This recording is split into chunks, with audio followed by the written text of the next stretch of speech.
against the wind. The wind's 120 knots to the west. Radio X Files avec Christian Page et Camille. Oh my gosh, dude. Radio X.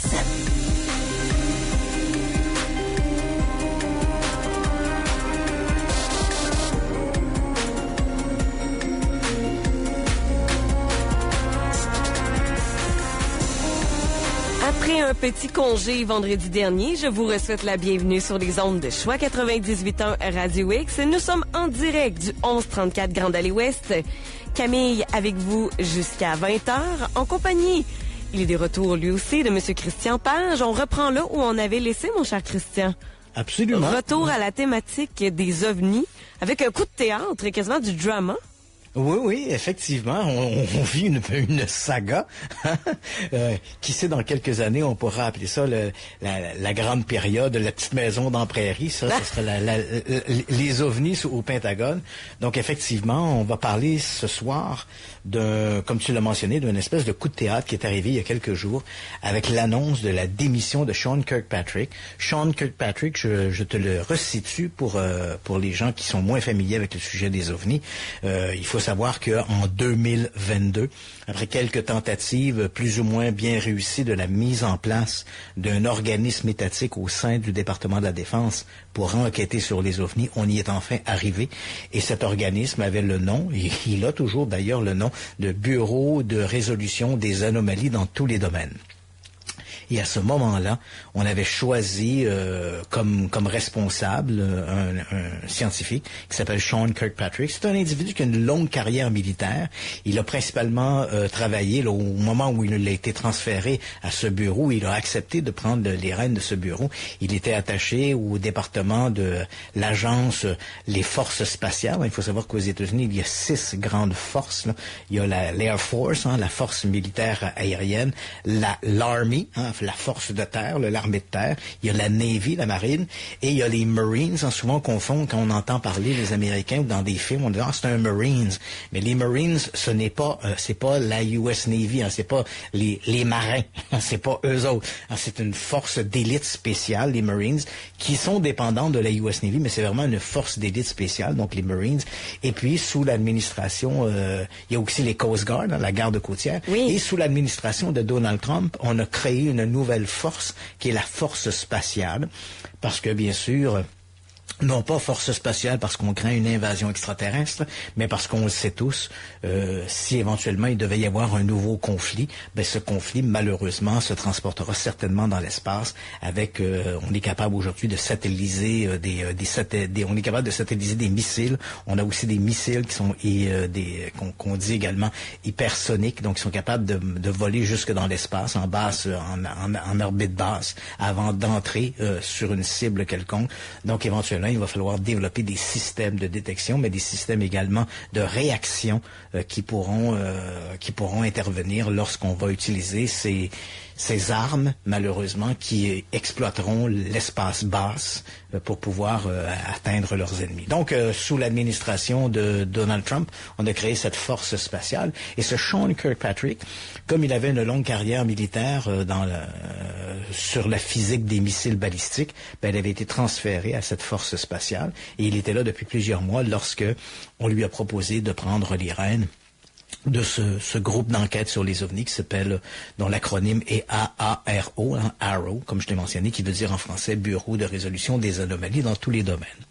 Et donc, après 18 mois, ce Sean Kirkpatrick a fait d'ailleurs 2 apparitions lors de dépositions au Congrès. Lorsqu'il a pris le contrôle de cet organisme, il est allé présenter au Congrès quels seraient les objectifs que visait le bureau. Donc l'identification de ces anomalies aériennes, qu'on n'appelle plus maintenant des ovnis, parce que le terme a été énormément stigmatisé avec des idées d'extraterrestres et tout le reste. Donc on préfère utiliser l'expression UAP, qui veut dire phénomène aérien non identifié. Donc il a dit, on va essayer de comprendre ce que sont ces phénomènes. Puis il faut quand même le dire également, tout ça était lié à la divulgation quelques années plus tôt, en 2007, par le New York Times, d'une série d'observations, dont certaines étaient quand même assez anciennes, certaines remontaient à 2004, mais elles ont été publiées qu'en 2017 et par le New York Times qui disait, ben voilà, au cours des dernières années, des membres de la US Navy, des pilotes ont observé des phénomènes aériens mystérieux, ils les ont rapportés à leurs supérieurs, le public n'en a jamais rien su. Alors voilà, on vous révèle ces informations. Et à partir de là, il y a eu un soudain, je dirais, un intérêt nouveau pour la question des ovnis qui, il faut le dire, sur le plan gouvernemental aux États-Unis, la question des ovnis avait été réglée depuis 1969. Là, je sais que j'ai l'impression de me répéter, mais c'est important de bien comprendre. Faut placer la table, c'est parfait. Il faut comprendre l'historicité de cette situation-là. Donc, 1969, les Américains avaient mis de l'avant, depuis la Deuxième Guerre mondiale, 3 projets qui se sont succédés pour enquêter sur les ovnis. Bon, on a tendance souvent à parler d'un seul projet, puis c'est un peu vrai, ça a été un projet de continuité, même si en cours de route, il a changé de nom.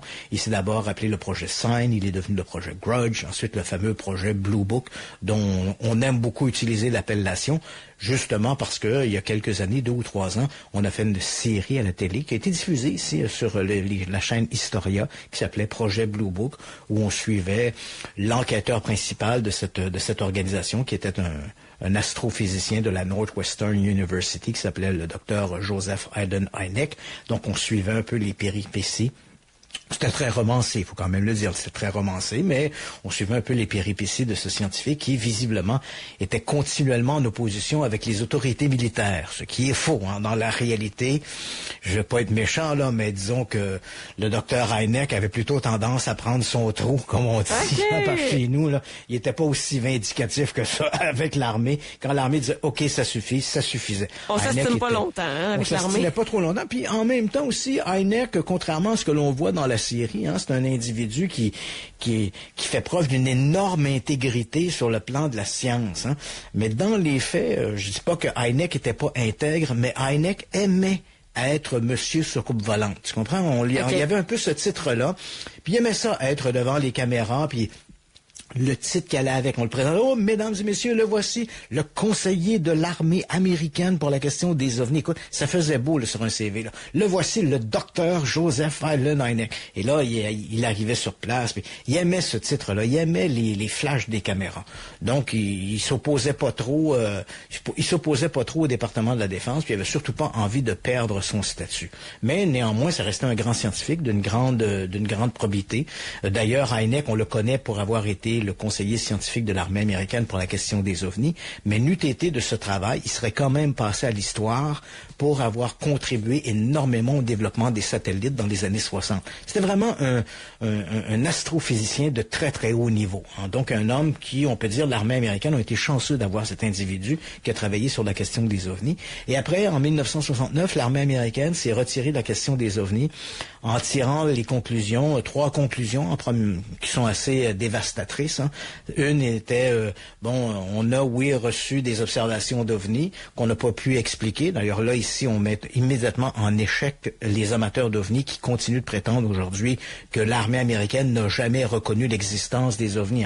Dès que tu vois une publicité, un film, un discours, une émission, un truc, un balado sur les ovnis, que les amateurs d'ovnis aiment commencer en disant « l'armée nie l'existence des ovnis ». Ce qui ne s'est jamais produit. C'est qu'on ne peut pas l'expliquer, c'est différent. Ça ne s'est jamais produit.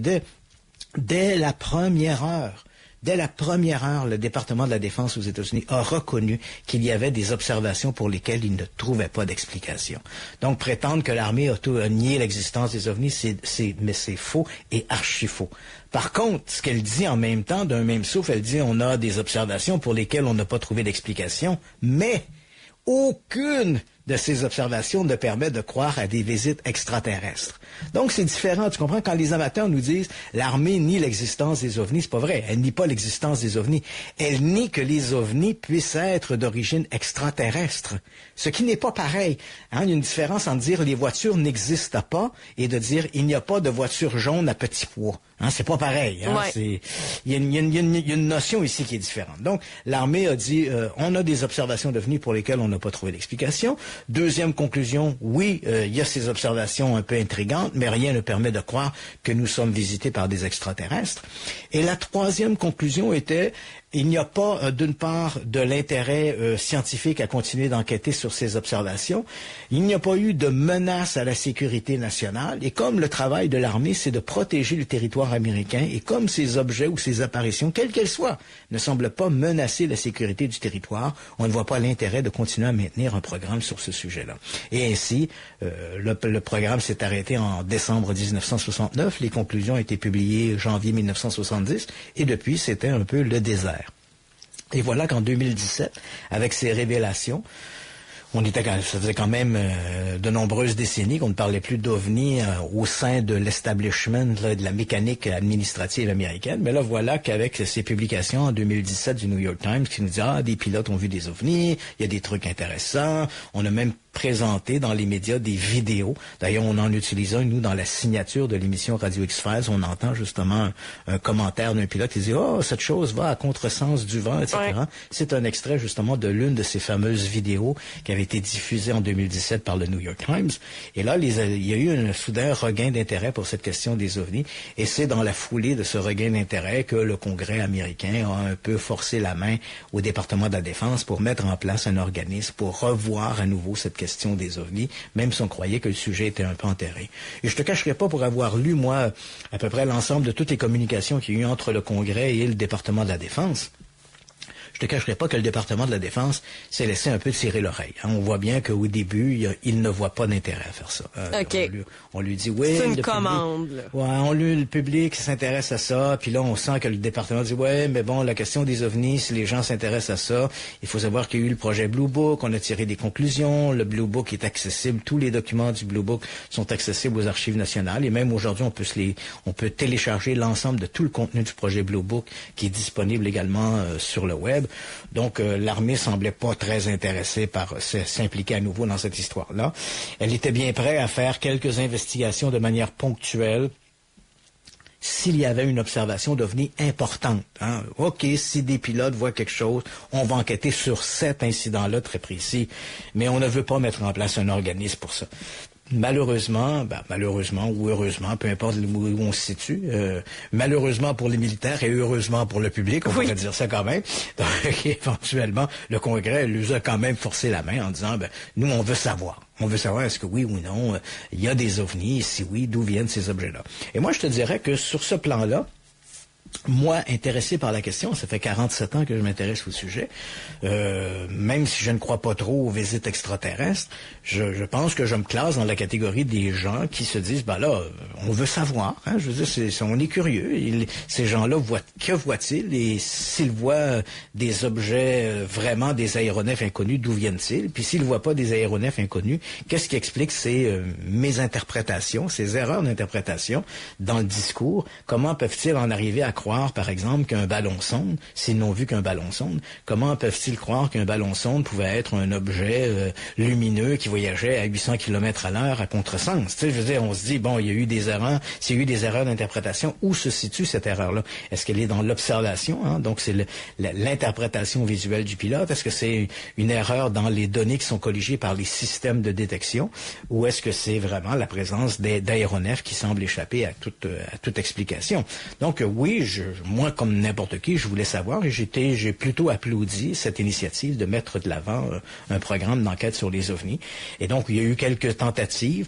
Au début, ça a été le UAP Task Force de la US Navy, un petit bureau qui devait colliger des informations. Après ça a été le bureau d'enquête sur les UAP du département de la Défense. Et puis, éventuellement, quelque part, là, au printemps de 2022, tous ces organismes, ces petits bureaux qui étaient un peu éclectiques, se sont réunis pour former l'organisme qu'on connaît aujourd'hui, qui est le Bureau de résolution des anomalies dans tous les domaines. Et pourquoi dans tous les domaines?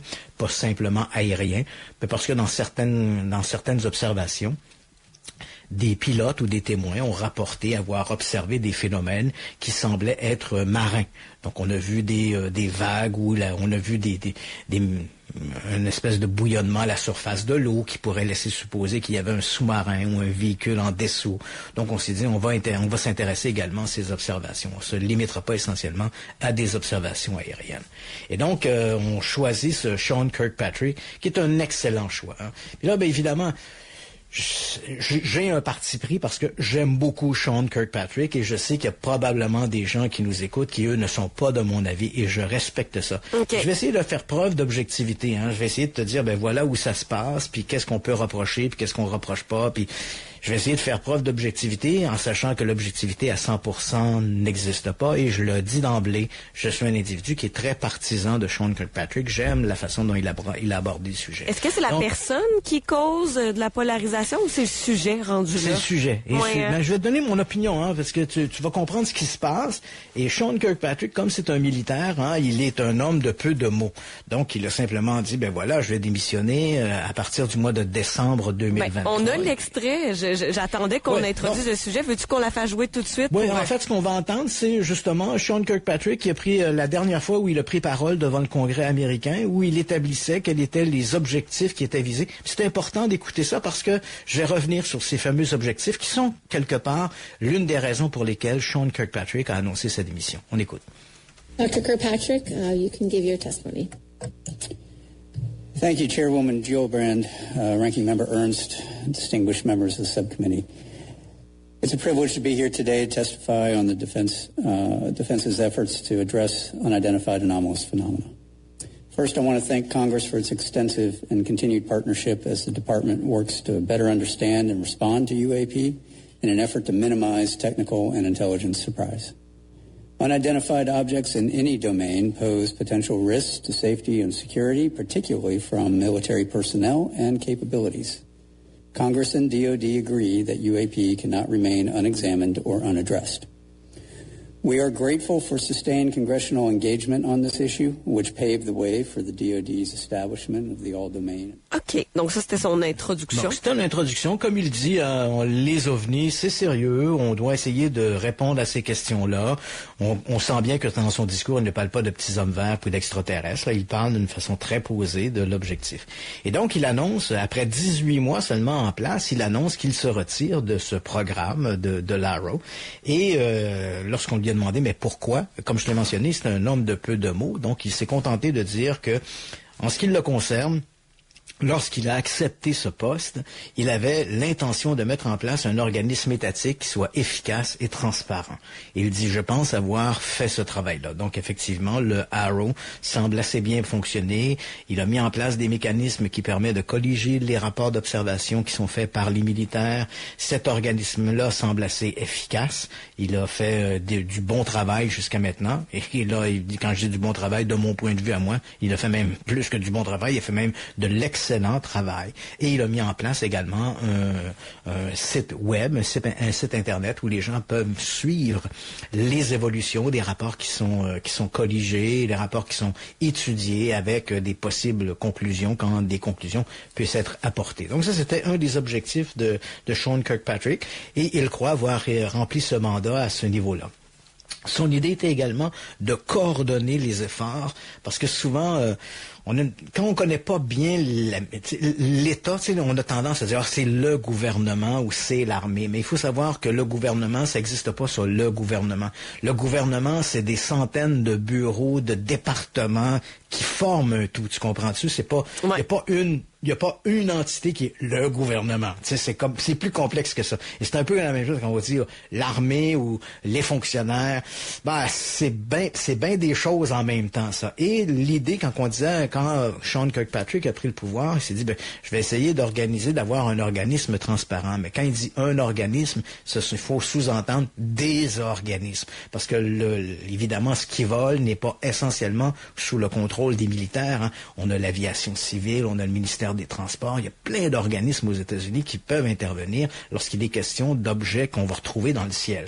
Donc, son idée à Kirkpatrick, c'était de créer un organisme qui pourrait en même temps travailler conjointement avec des services civils, pas seulement militaires. Donc, il y a le département de la Défense qui collige de l'information sur le plan militaire. Et on a également des services civils, comme l'aviation civile, par exemple, qui reçoit des observations par des pilotes qui peuvent observer de temps à autre des anomalies aériennes qu'ils vont signaler. Et même dans certains cas, on peut passer à l'étape suivante, on a ce qu'on appelle en anglais un air miss, qui veut dire une quasi-collision, où là, des pilotes vont signaler à la direction de l'aviation civile des menaces qu'ils ont perçues de la part d'un aéronef non identifié qui les a parfois obligés de faire des manœuvres. Comme ça a été le cas, par exemple, il y a à peu près une semaine, on a dû retarder 2 atterrissages d'avions à Heathrow, en Angleterre, parce qu'il y avait apparemment la présence d'aéronefs inconnus. Ah, Vraiment, OK. Les amateurs d'OVNI sautent vite là-dessus. On dit des extraterrestres. Non, des aéronefs inconnus. On n'a pas plus de détails que ça, mais un aéronef inconnu, quand on sait le nombre d'utilisations de drones que l'on fait, il faut quand même se rappeler, il y a déjà 2 ou 3 ans, la circulation aérienne près de l'aéroport d'Heathrow avait été aussi retardée et menacée par la présence de drones qui étaient utilisés de manière clandestine par des gens qui faisaient voler leurs drones près de l'aéroport. Donc évidemment, ça peut représenter un danger. Hein. Tu comprends qu'un avion qui se pose, qui vole au-dessus de l'aéroport à 300 ou 400 km à l'heure, puis il entre en contact avec en plein pare-brise, un drone qui pèse plusieurs dizaines de kilos, là, qui lui vole aussi à quelques dizaines ou centaines de kilomètres, ben écoute, tu fais une méchante surprise. Là. Donc il y a des dangers. Donc on a fait ça. Donc c'était l'idée de Kirkpatrick, donc de créer ces vases communicants entre les différents organismes, ce qu'il prétend avoir fait avec à la fois l'aviation civile, mais on l'a vu aussi, on en a parlé ensemble, la NASA, il a même réussi à intéresser la NASA à se positionner sur cette question des ovnis. NASA qui n'avait jamais rien fait sur le sujet. Là. La NASA a souvent été critiquée, elle a souvent été pointée du doigt par les amateurs d'ovnis comme faisant partie d'un rouage complotiste, les astronautes ont vu des aliens, puis tout ce que tu voudras. Mais de son côté, la NASA s'est toujours tenue loin de ce débat-là. Mais avec l'avènement de cette nouvelle organisation, le AARO, et l'insistance de Sean Kirkpatrick, il a réussi à intéresser la NASA à prendre position également pour la question des ovnis. Et la NASA, à 2 reprises, ils ont fait des présentations publiques, dont une il y a quelques semaines à peine, dans lesquelles ils expliquaient, selon eux, après une année à cogiter sur les rapports qui leur avaient été soumis, de quelle manière ils pourraient améliorer les mécanismes d'investigation qui étaient proposés par le département de la Défense. Donc ça, il a fait ça, et il a mis également, comme je l'ai mentionné, un mécanisme en place pour que les gens...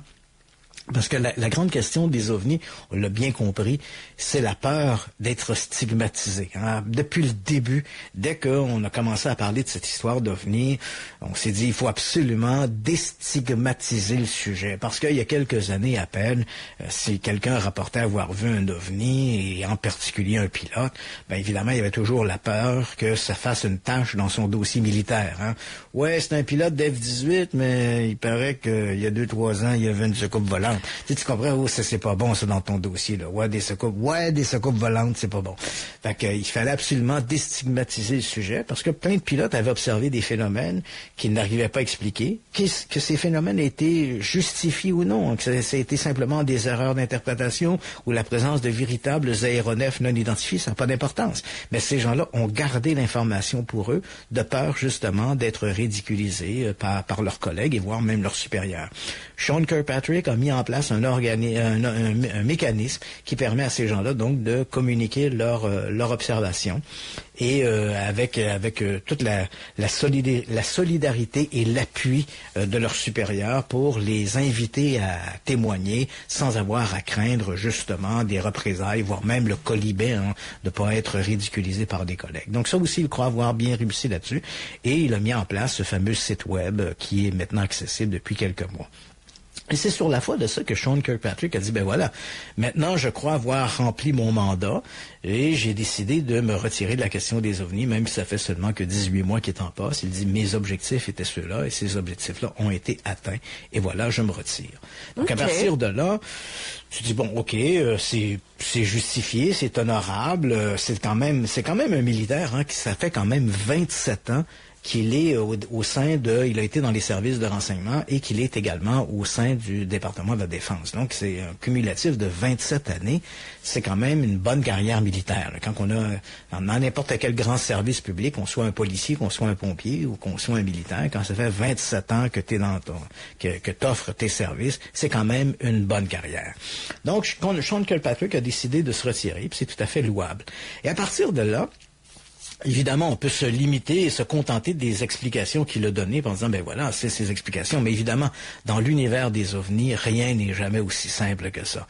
Dès que Sean Kirkpatrick a annoncé sa démission, inutile de dire que certains ont été un peu déçus de se dire, voilà, ça fait 18 mois qu'il est en poste, il quitte, c'est dommage, parce que jusqu'à maintenant, on avait l'impression que l'affaire était rondement menée. Et d'un autre côté, il y a plein de gens qui ont applaudi le départ de Sean Kirkpatrick, parce que déjà, il était dans le collimateur, si je puis dire, des amateurs d'OVNI, qui ne voyaient en lui qu'un complotiste, qu'un individu qui servait l'État, qui dissimulait de l'information. Bref, finalement, l'individu dont il fallait se débarrasser. Et pourquoi Sean Kirkpatrick avait atteint ce statut-là auprès des amateurs d'OVNI? Et là, je te parle, c'est moi-même. Hein. Je sais que dehors, il y a des gens qui nous écoutent vont peut-être déchirer leur chemise. Là. Mais de mon point de vue, à moi, je pense que les amateurs d'OVNI veulent une investigation sur les OVNI, mais ils veulent une investigation sur les OVNI qui va conclure qu'on est visité par des extraterrestres. Donc, toute investigation qui ne va pas dans ce sens-là est forcément une mauvaise investigation où on nous cache la vérité. Parce que si on ne nous cache pas la vérité, c'est forcément que les extraterrestres sont là. Ou le titre de la personne qui porte le projet aussi est important, le diplôme, l'occupation, tu sais, c'est-tu quelqu'un qui est de l'institution gouvernementale ou pas. C'est ça. Et rendu là, on va arrêter de gaspiller des milliards, là, puis... Oui, puis c'est amusant ce que tu dis là, parce que tu vois le double discours. C'est-à-dire que si l'armée dit, je te donne un exemple, l'armée publie un document disant « Les OVNI ne sont pas des véhicules extraterrestres ». Les amateurs d'OVNI vont sauter sur ce document-là en disant, voilà, ce document-là n'est pas crédible parce qu'il vient de l'armée. Puis l'armée, c'est connu, il nous cache la vérité. Tu comprends? Ouais. Et le surlendemain, les mêmes forces militaires publient un document en disant, nous sommes visités par des extraterrestres. Les amateurs d'OVNI vont sauter sur ce document-là en disant, hey, les extraterrestres existent. Regardez, on a un document du gouvernement qui le confirme. Tu comprends-tu? C'est 2 poids, 2 mesures. Si le document dit blanc, il est pas bon parce que je veux que ça soit noir. Puis si le document dit que c'est noir, c'est qu'il est bon. Donc finalement, tu dis, qu'est-ce qui fait que toi, comme amateur d'OVNI, tu peux déterminer que ce document-là, il est bon, puis celui-là, il est pas bon? Ta simple motivation, c'est est-ce que ce document-là dit ce que j'ai envie d'entendre? C'est ça la motivation. Fait que toute enquête qui ne va pas dans ce sens-là, obligatoirement est qualifiée d'une mauvaise enquête. Et Sean Kirkpatrick, il faut quand même le dire, lors des présentations qu'il a fait à 2 reprises, donc la première présentation, on parle ici de 2022, et la présentation qu'il a fait un peu plus tôt cette année, en 2023, dans les 2 cas, il a beaucoup insisté sur le fait que malgré la multiplication des observations d'OVNI, ce qui est d'une certaine façon un bon signe que ces systèmes fonctionnent, il y a plus de militaires qui acceptent de témoigner, donc on voit une multiplication de ces rapports d'observation. Donc ce mécanisme de collecte, il fonctionne bien, et ça c'est encourageant pour Sean Kirkpatrick, mais dans les 2 cas, il dit, écoutez, même si les observations se multiplient, les observations que l'on reçoit, rien ne permet de croire que nous sommes visités par des extraterrestres. Il le répète, rien ne va dans ce sens-là. Toutes les observations d'OVNI qu'on reçoit à 95%, on peut les expliquer de manière assez prosaïque, avec des phénomènes ballons-sondes, phénomènes atmosphériques, peu importe. Et le nombre d'observations qu'on ne peut pas expliquer, elles sont proportionnelles aux cas les plus mal documentés. Autrement dit, moins on a d'informations, moins on est en mesure de l'expliquer. Et ça fait sens en soi. Ben oui, c'est trop flou. C'est le pilote dire, j'ai vu quelque chose une fois dans le ciel. Oui, c'était où? Quelque part, c'est à la côte ouest, là. Quelque part, c'est à la côte ouest. C'est vaste, ça, la côte ouest. C'était quand?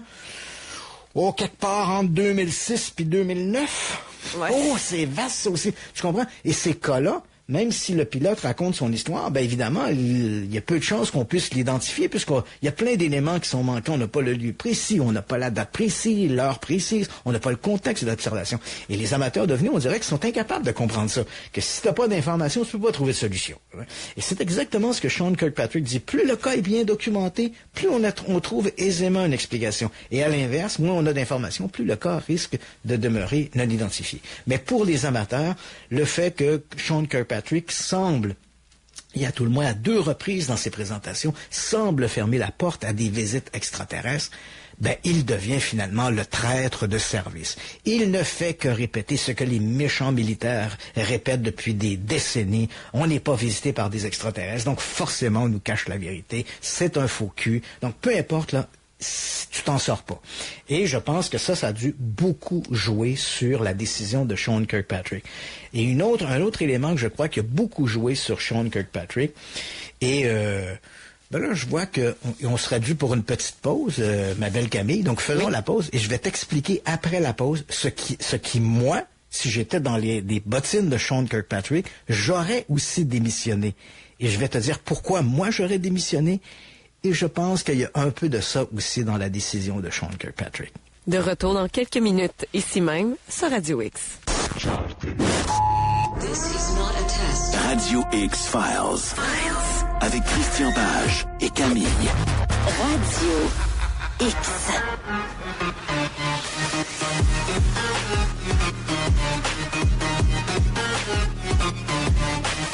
De retour à l'émission Radio X-Files. Merci d'être branché en direct en ce vendredi soir. Et Christian, tu nous expliquais avant la pause que j'ai l'impression, j'ai une idée et une petite hypothèse dans ma tête de ce que tu vas dire sur la démission de M. Kirkpatrick. Ça se peut-tu qu'à un moment donné, à force d'être sous les foudres des commentaires négatifs et des théoriciens du complot, un gars s'écœure?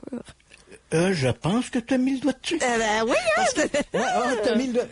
Il y a deux scénarios. Hein. Si tu navigues sur les sites d'amateurs d'OVNI, hein, qui eux, évidemment, considèrent que Sean Kirkpatrick est vraiment un fou-cul, puis il cache la vérité. Il nous ramène continuellement à cet événement, début de l'été, on en avait parlé ensemble.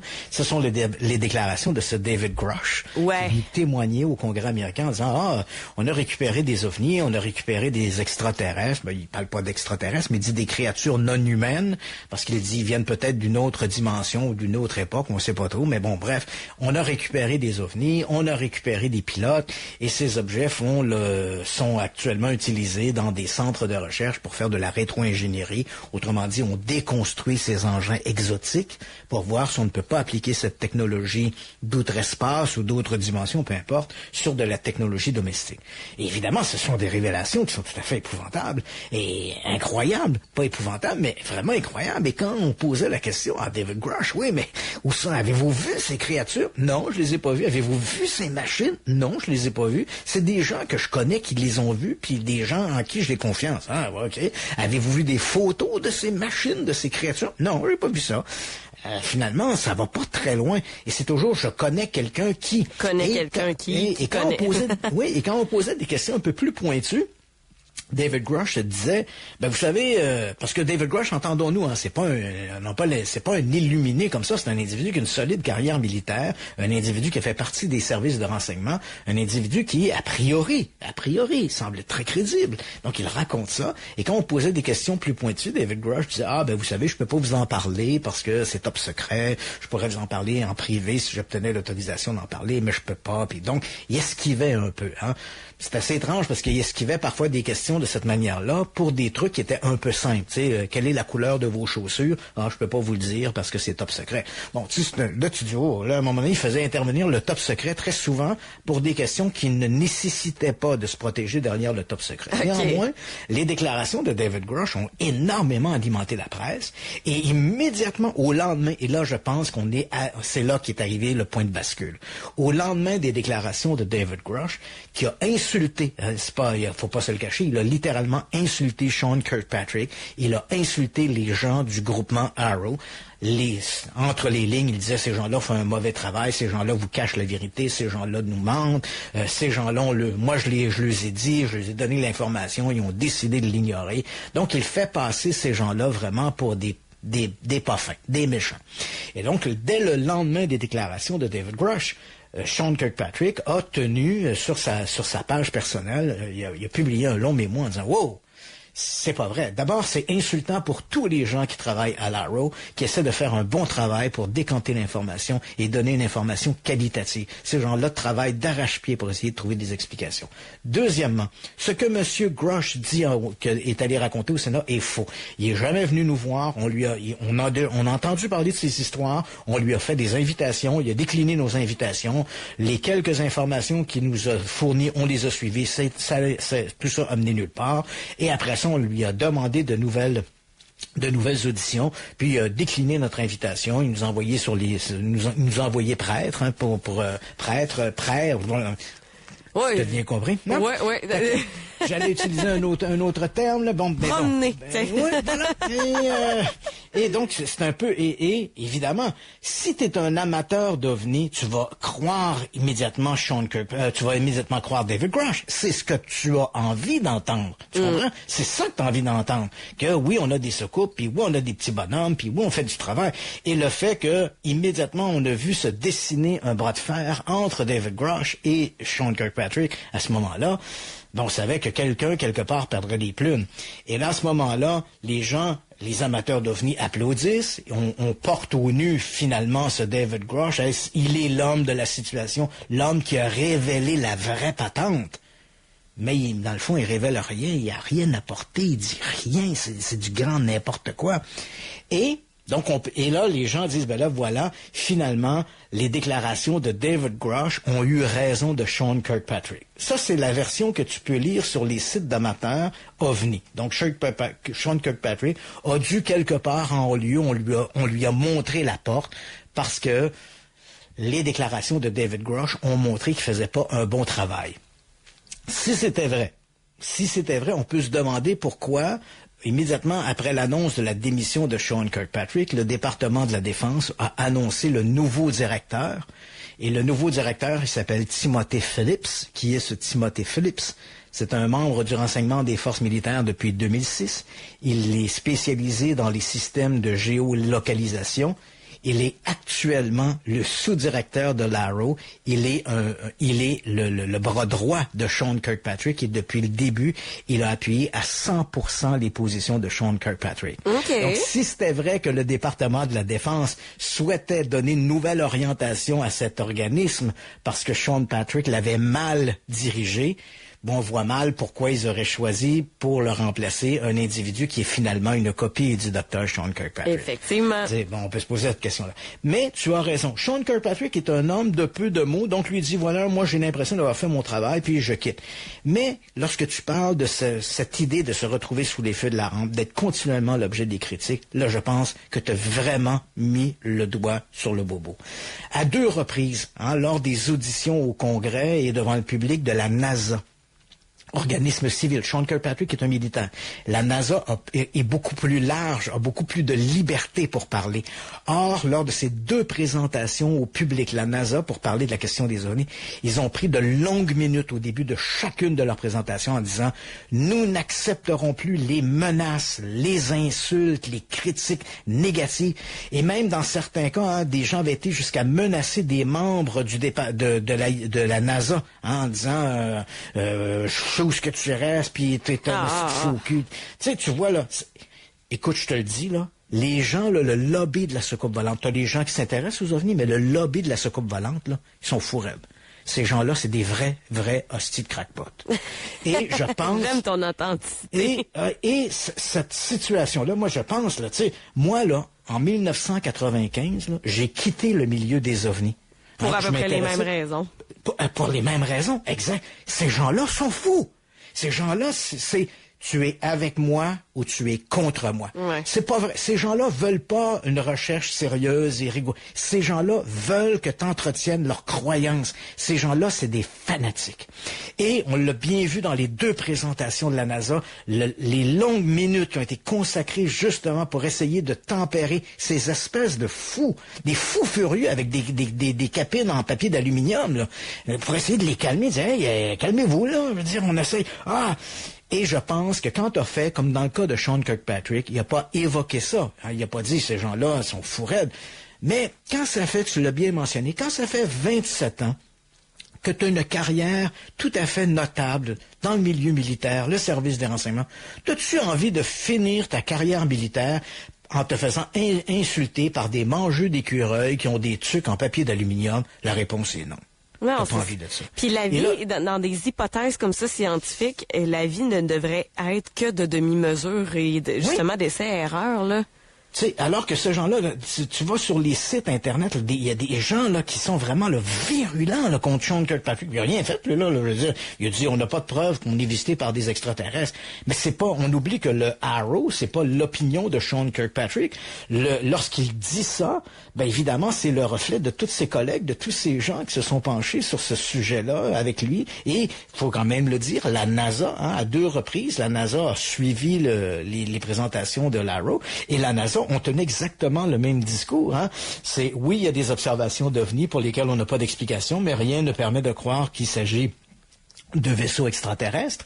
Et même, la NASA est allée plus loin dans sa dernière présentation il y a quelques semaines, puis on en avait parlé ensemble. Ils ont dit, non seulement il n'y a pas de preuve d'extraterrestres, mais ce que l'on constate, c'est que les pilotes sont des mauvais observateurs et rapportent du grand n'importe quoi parce qu'ils sont comme monsieur et madame tout le monde, ils sont victimes de biais cognitifs. C'est pas parce que tu es un pilote, si tu sais pas ce que tu observes, que tu sois pilote, que tu sois manœuvre dans une usine ou que tu travailles dans un restaurant de restauration rapide, si tu sais pas ce que tu observes, tous les données que tu vas donner deviennent erronées. Tu peux pas déterminer sa vitesse, sa distance ou quoi que ce soit. Tu sais pas ce que c'est de toute façon.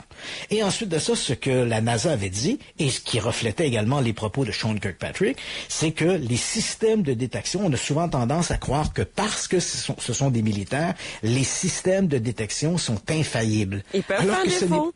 Et absolument, ce que la NASA a démontré, c'est que contrairement à ce que l'on croit, les systèmes qui sont embarqués à bord des avions ou encore sur des porte-avions ou encore des installations au sol, ces équipements sont conçus pour déterminer, identifier des aéronefs connus, des avions, des hélicoptères, mais ils sont pas conçus pour détecter des drones, par exemple, avec des déplacements rapides et erratiques.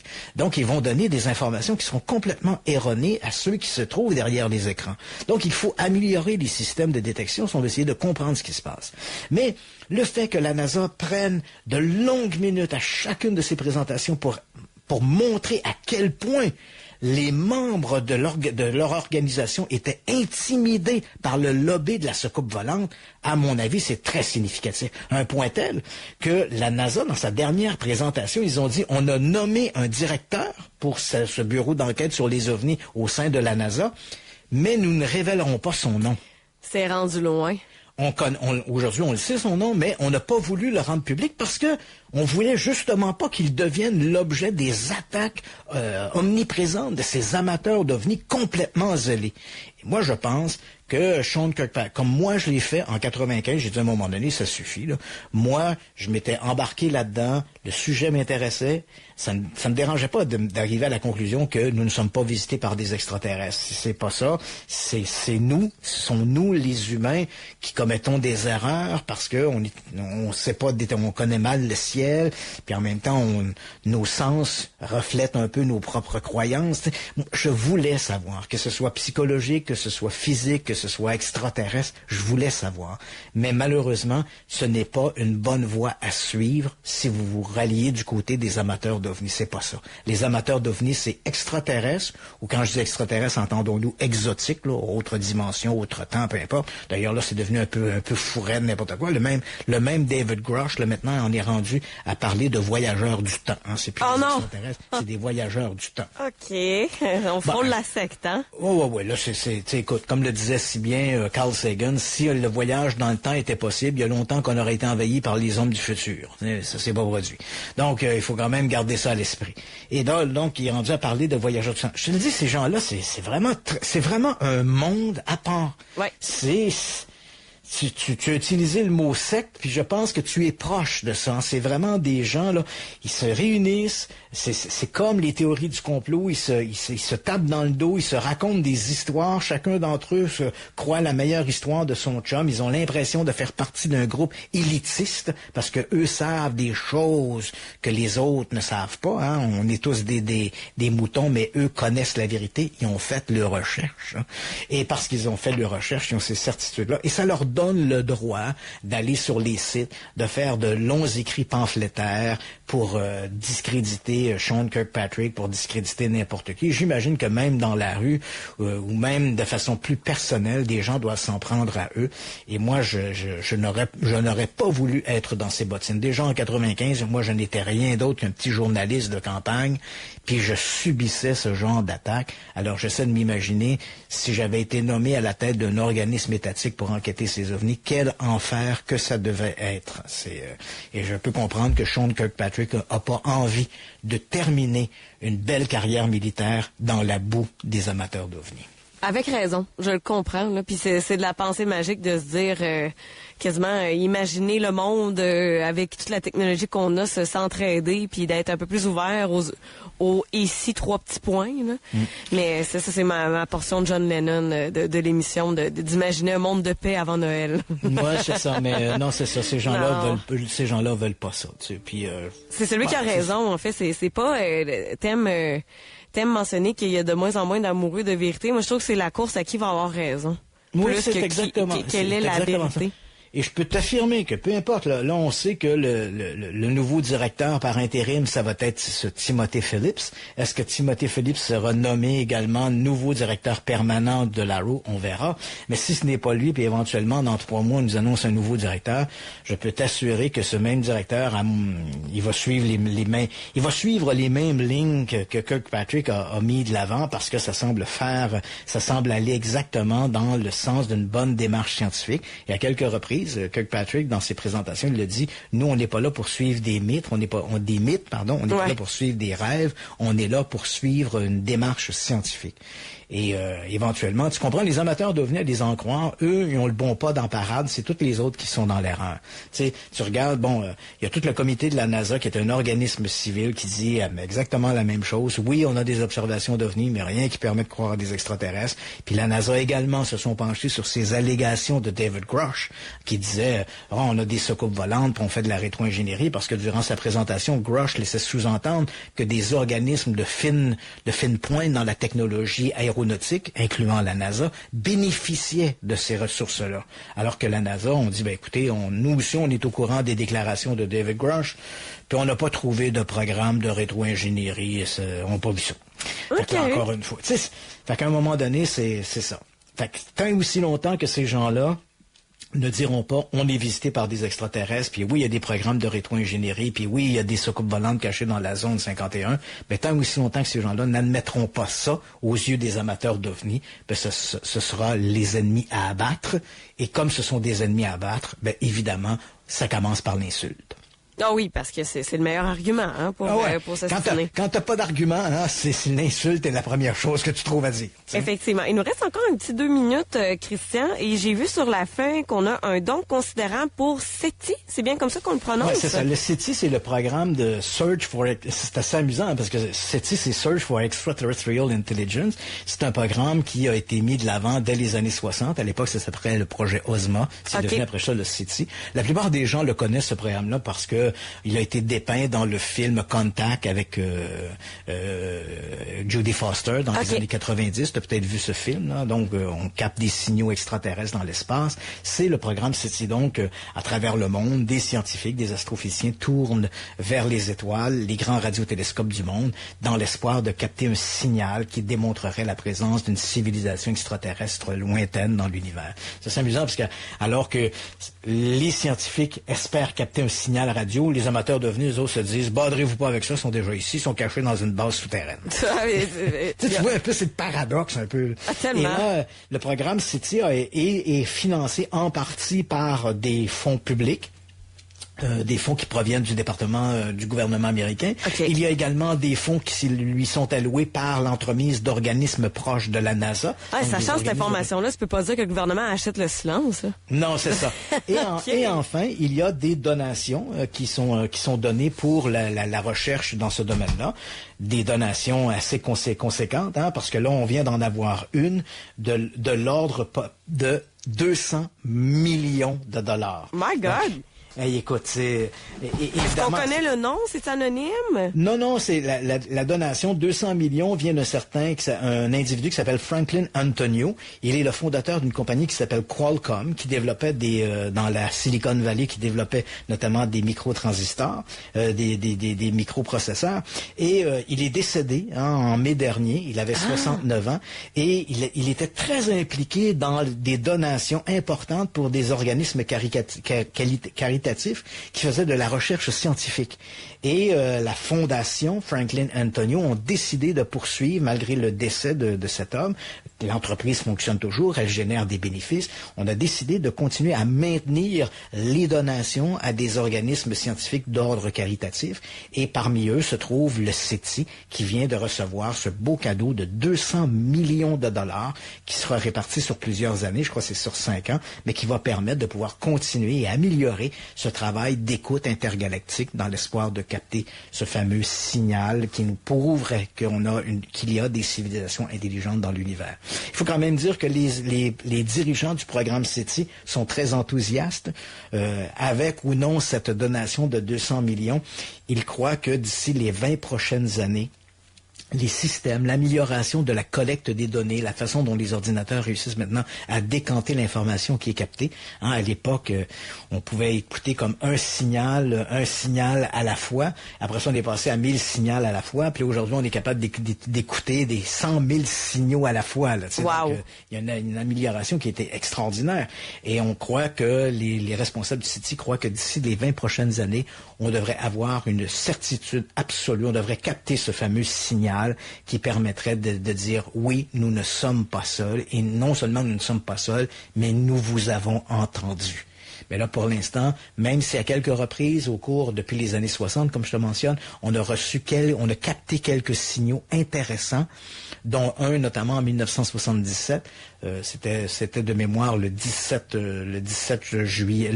août 1977, le lendemain de la mort d'Elvis Presley. Donc tu comprends que c'est pour ça que c'est leur tenue, c'est comme mon Dieu. Oui, puis en même temps, c'est passé un peu inaperçu, parce que tu sais, les journaux inutile de dire que le 17 août 1977, les journaux parlaient de la mort d'Elvis et pas d'un petit signal radio capté là quelque part au radiotélescope de Green Bank. Mais néanmoins, en 1977, on a donc capté ce signal qu'on avait appelé le signal WOW, parce que à l'époque, il faut se rappeler qu'on imprimait les données sur du papier là avec une imprimante à matrice, là, puis ça sortait, les feuilles s'empilaient sur le plancher, là. Puis le matin, l'astrophysicien qui est arrivé au bureau, il ramasse les feuilles et là il voit que dans le milieu de la nuit, il y avait eu un signal très important qui avait été détecté pendant à peu près 1 minute. Donc il a écrit dans la marge de la feuille de papier WOW, W-O-W avec un point d'exclamation, et c'est devenu après le signal WOW. Et encore aujourd'hui, en 2023, ce signal de 1977 reste controversé. Certains disent c'était peut-être un effet rebond sur un corps céleste qui serait revenu vers la Terre, ou la présence d'une comète, mais d'autres croient qu'il pourrait peut-être s'agir effectivement d'un signal radio extraterrestre. Mais néanmoins, on a tourné à nouveau les radiotélescopes vers cette région de l'espace et on n'a pas entendu à nouveau ce fameux signal WOW. Donc, ça reste ambigu, mais disons que le programme SETI, les responsables sont très, très, très enthousiastes pour dire qu'au cours des 20 prochaines années, avec l'amélioration des systèmes, on devrait être en mesure de capter ce signal qui ne laissera plus aucun doute sur la présence d'une civilisation extraterrestre. Dans tout ce que tu as mentionné ce soir, c'est la meilleure nouvelle pour la science. Oui, absolument.